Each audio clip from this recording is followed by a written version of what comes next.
ಇಡೀ ರಾಜ್ಯದಲ್ಲಿ ಸಂಚಲನ ಮೂಡಿಸಿರುವಂತಹ ಶಿಡ್ಲಘಟ್ಟ ಪೌರಾಯುಕ್ತೆ ಅಮೃತ ಗೌಡಗೆ ಏನು ಅಲ್ಲಿನ ಕೈ ಮುಖಂಡ ರಾಜೀವ್ ಗೌಡ ಧಮಕಿ ಹಾಕಿರೋ ಪ್ರಕರಣಕ್ಕೆ ಸಂಬಂಧಪಟ್ಟಂತೆ ಆತ ಈಗಾಗಲೇ ಬಂಧನ ಆಗಿರತಕ್ಕಂಥದ್ದು 13 ದಿನಗಳ ನಂತರ ರಾಜೀವ್ ಗೌಡ ಬಂಧನ ಆಗಿದೆ. ಏನು ಈ ಬಗ್ಗೆ ಸ್ವತಃ ಚಿಕ್ಕಬಳ್ಳಾಪುರ ಎಸ್ಪಿ ಕುಶಾಲ್ ಚೌಕ್ಸಿ ಅವರು ನಮ್ಮ ಜೊತೆಗಿದ್ದಾರೆ, ಏನ್ ಹೇಳ್ತಾ ಕೇಳ್ಕೊಂಬರೋಣ. ಸರ್, ಈಗ ರಾಜೀವ್ ಗೌಡ ಬಂಧನ ಆಗಿದೆ, ಇಡೀ ಕಾರ್ಯಾಚರಣೆ ಹೇಗಿತ್ತು ಸರ್? ಮೊದಲನೇದಾಗಿ ಎಲ್ಲರಿಗೂ ನಮಸ್ಕಾರ. 14ನೇ ತಾರೀಕಿಗೆ ಶಿಲ್ಘಟ್ಟ ಟೌನ್ ಪೊಲೀಸ್ ಸ್ಟೇಷನ್ ಲಿಮಿಟ್ ಅಲ್ಲಿ 2 FIR ಆಗಿತ್ತು. ಆಮೇಲೆಯಿಂದ ನಾವು ತುಂಬಾ ಪ್ರಯತ್ನ ಮಾಡ್ತಾ ಇದೀವಿ. ನಾವು ಸ್ಪೆಷಲ್ ಟೀಮ್ಸ್ ರೆಡಿ ಮಾಡಿ ಫುಲ್ ಟೆಕ್ನಿಕಲ್ ಅನಾಲಿಸಿಸ್ ವಗರ ಮಾಡಿ ಸರ್ಚ್ ಮಾಡೋಕ್ಕೆ ಪ್ರಯತ್ನ ಮಾಡಿದೀವಿ. ಈಗ ನಿನ್ನೆ ನಮಗೆ ಯಾವಾಗ ಖಚಿತ ಮಾಹಿತಿ ಬಂದಿತ್ತು, ನಾವು ಕೇರಳ ಮಲಪ್ಪುರಂ ಡಿಸ್ಟಿಕ್ ಹತ್ರ ಅವ್ರಿಗೆ ಅರೆಸ್ಟ್ ಮಾಡಿ ಕರ್ಕೊಂಡ್ ಬಂದಿದೀವಿ. ಸರ್, ಈಗ ಕಾರ್ಯಾಚರಣೆಯಲ್ಲಿ ಮಂಗಳೂರಿನ ವ್ಯಕ್ತಿ ಇನ್ನೊಬ್ಬ ಅರೆಸ್ಟ್ ಮಾಡಿದ್ವಿ, ಯಾರು ಸರ್? ಹಿನ್ನೆಲೆ ಏನು ಸರ್? ಅವ್ರ ಫ್ರೆಂಡ್ ಇದ್ದಾರೆ, ಅವ್ರದ್ದು ಮೊದಲಿಂದ ಹಳೆ ಪರಿಚಯ ವಗರ ಇದೆ. ಅವ್ರ ಹತ್ರ ಫಸ್ಟ್ ಮಂಗಳೂರಲ್ಲಿ ಹೋಗಿ ಅವ್ರದ್ದು ಹೆಲ್ತ್ ತಗೊಂಡು ಅವರು ಬೇರೆ ಕಡೆಗೆ ಹೋಗಿದ್ದಾರೆ, ಈ ತರ ಮಾಹಿತಿ ಇದೆ. ಅದು ನಾವು ಇನ್ವೆಸ್ಟಿಗೇಷನ್ ಅಲ್ಲಿ ಎಕ್ಸಾಕ್ಟ್ ಅವ್ರದ್ದು ರೋಲ್ ಏನಿದೆ ಅದು ಚೆಕ್ ಮಾಡ್ತೀವಿ. ಸರ್, ಈಗ 13 ದಿನಗಳ ನಂತರ ಈ ಕಾರ್ಯಾಚರಣೆ ಯಾಕೆ ಇಷ್ಟೊಂದು ವಿಳಂಬ ಆಗಿದ್ದಕ್ಕೆ ಕಾರಣ ಸರ್? ನೋಡಿ, ಫಸ್ಟ್ ಡೇ ಇಂದ ತುಂಬಾ ಪ್ರಾಮಾಣಿಕವಾಗಿ ಪ್ರಯತ್ನ ಮಾಡ್ತಾ ಇದ್ದಾರೆ ನಮ್ಮೆಲ್ಲ ಆಫೀಸರ್ಸ್. ನಾವು ಓನ್ಲಿ ಟೆಕ್ನಿಕಲ್ ಅನಾಲಿಸಿಸ್ ಬೇಸಿಸ್ ಮೇಲೆ ಈ ಕೇಸ್ ಪತ್ತೆ ಮಾಡಿದೀವಿ. ಈ ಕಾರಣ ಬಗ್ಗೆ ಸ್ವಲ್ಪ ವಿಳಂಬ ಆಗಿದೆ, ಬಟ್ ನಮ್ಮ ಟೀಮ್ ಯಶಸ್ವಿಯಾಗಿದ್ದಾರೆ ಈ ಕೇಸಲ್ಲಿ. ಮತ್ತೆ ನಮಗೆ ಅವರ ಮೇಲೆ ಪೂರ್ಣ ನಂಬಿಕೆ ಇದೆ, ವಿಶ್ವಾಸ ಇದೆ ಅವರು ಫಸ್ಟ್ ಡೇ ಇಂದ ತುಂಬಾ ಪ್ರಯತ್ನ ಮಾಡ್ತಾ ಇದ್ದಾರೆ.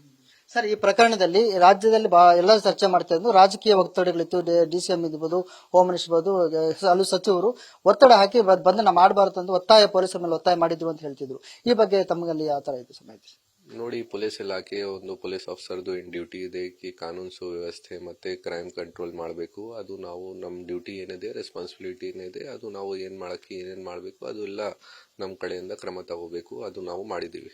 ಸರ್, ಈಗ ಬಂಧನ ಆಗಿದೆ, ಮುಂದಿನ ಪ್ರಕ್ರಿಯೆಗಳು ಏನೇನು ಸರ್? ಅದು ಮುಂದೆ ಇನ್ವೆಸ್ಟಿಗೇಷನ್ ಆಫೀಸರ್ಗೆ ಏನೇನು ಎವಿಡೆನ್ಸ್ ಬೇಕು, ಏನ್ ಇನ್ವೆಸ್ಟಿಗೇಷನ್ ಮಾಡಬೇಕು ಅವರು ಡಿಸೈಡ್ ಮಾಡ್ತಾರೆ ಇಂಡಿಪೆಂಡೆಂಟ್ಲಿ. ಸೊ ನೋಡೋಣ ಏನಾಗುತ್ತೆ ಮುಂದೆ ಇನ್ವೆಸ್ಟಿಗೇಷನ್ ಅಲ್ಲಿ.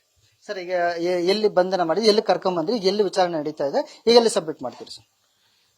ಈಗ ಇದು ನಮಗೆ ನಿನ್ನೆ ಮಲಪ್ಪುರಂ ಡಿಸ್ಟ್ರಿಕ್ಟ್ ಕೇರಳ ಅಲ್ಲಿ ನಾವು ಅರೆಸ್ಟ್ ಮಾಡಿದೀವಿ, ಆಮೇಲೆ ಕರ್ಕೊಂಡ್ ಬಂದಿದ್ದೀವಿ. ಚಿಕ್ಕಬಳ್ಳಾಪುರಲ್ಲಿ ಇಲ್ಲ ಪ್ರೊಸೀಜರ್ಸ್ ವಗೇರ ನಡ್ತಾ ಇದೆ. ಆಮೇಲೆ ನಾವು ಯಾವ ಕೋರ್ಟಲ್ಲಿ, ಶಿಲ್ಘಟ್ಟ ಕೋರ್ಟಲ್ಲಿ ಪ್ರೊಡ್ಯೂಸ್ ಮಾಡಬೇಕು ಆ ಜಾಗ ಪ್ರೊಡ್ಯೂಸ್ ಮಾಡ್ತೀವಿ.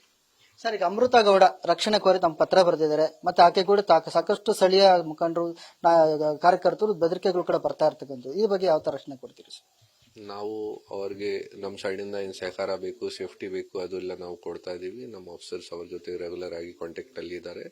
ಮತ್ತೆ ನಮ್ಮ ಸೈಡ್ ಇಂದ ಏನ್ ಹೆಲ್ಪ್ ಬೇಕು ಅದು ಎಲ್ಲ ನಾವು ಸೇಫ್ಟಿ ಸೆಕ್ಯೂರಿಟಿಗೋಸ್ಕರ ಎಲ್ಲ ಪ್ರಯತ್ನ ಮಾಡ್ತಾ ಇದೀವಿ. ಸರ್, ಈ ಬಂಧನದ ನಂತರ ಕೋರ್ಟ್ ಯಾವ ತರ ನ್ಯಾಯಾಂಗ ಬಂಧನಕ್ಕೆ ಒಪ್ಪಿಸ್ತಾರೆ, ತನ್ನ ವಿಚಾರಣೆಗೆ ಮತ್ತೆ ಮುಂದುವರಿಸ್ತಾರೆ, ಹೇಗೆ ಸರ್?